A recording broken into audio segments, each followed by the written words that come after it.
dahil sina Senator Panfilo Lacson, Senator Rodante Marcoleta muling nagkainitan sa Senado dahil po yan sa Senate Blue Ribbon Committee report may kaugnayan sa umano'y maanomalyang flood control projects. Kaugnay niyan may report si Bombo Angelo Aganan.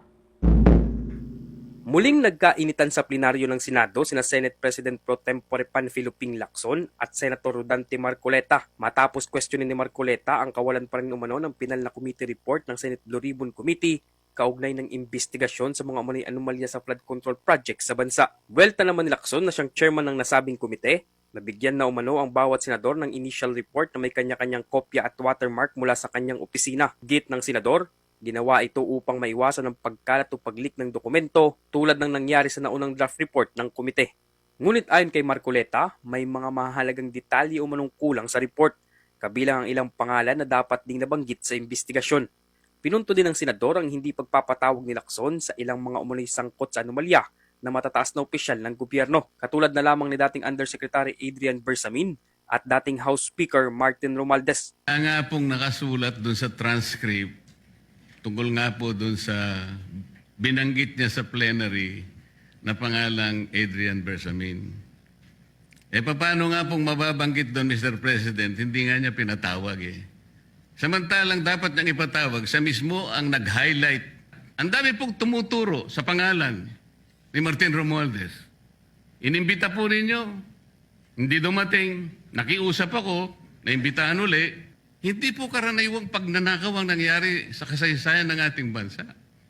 Hindi po ba ninyo naiisip, mismong kabang bayan ang tumagilid, pagkatapos magtatago kayo sa prinsipyo o doktrina ng interparliamentary courtesy?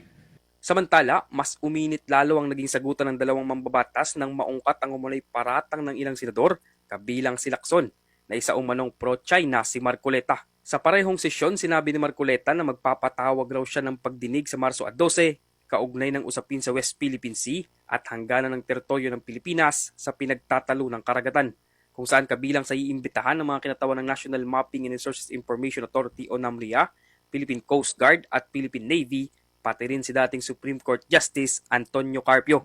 Ngunit ayon kay Senator Erwin Tulfo, chairman ng Senate Committee on Foreign Relations, hindi makakadalo ang mga inimbitahang ahensya at personalidad. Dahil dito, sinabi ni Lacson na kinukumpirma umano ni Marcoleta ang isang bagay na hindi pa naman nakukumpirma. This morning, I have received a letter from the Department of Foreign Affairs citing that they cannot attend, including NAMRIA, Mr. Chair, and we have already written to the various chiefs of staff of the members of the Committee on Foreign Affairs.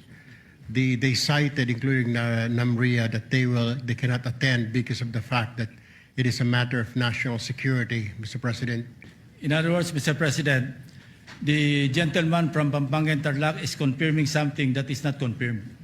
Sinubukan pang ipaliwanag ni Marcoleta ang nilalaman ng Administrative Order No. 29 at hayagang tinanong si Lacson kung alam niya ito. Sagot naman ni Lacson, hindi niya ito alam at tahasang sinabi na hindi rin siya interesado dito sapagkat ipipilit lamang umano ni Marcoleta na may karapatan ng China sa West Philippine Sea, bagay na aniyay ayaw niyang marinig. Dahil sa patuloy na sagutan ng dalawang senador, nakailang beses din kinailangang suspindihin ni Senate President Vicente Tito Soto III ang sesyon sa plenaryo. At yan ang ulat mula dito sa Senado. Ako si Bombo Angelo Aganan and this is Bombo Radio Philippines, the #1 and most trusted source of news and information. Basta Radio, Bombo! For the most trusted source of news and information, visit our website at www.bomboradio.com. Follow us on Bombo Radio mobile app, Facebook, YouTube, TikTok, and X, formerly Twitter. Like, share, and stay connected. Anytime, anywhere.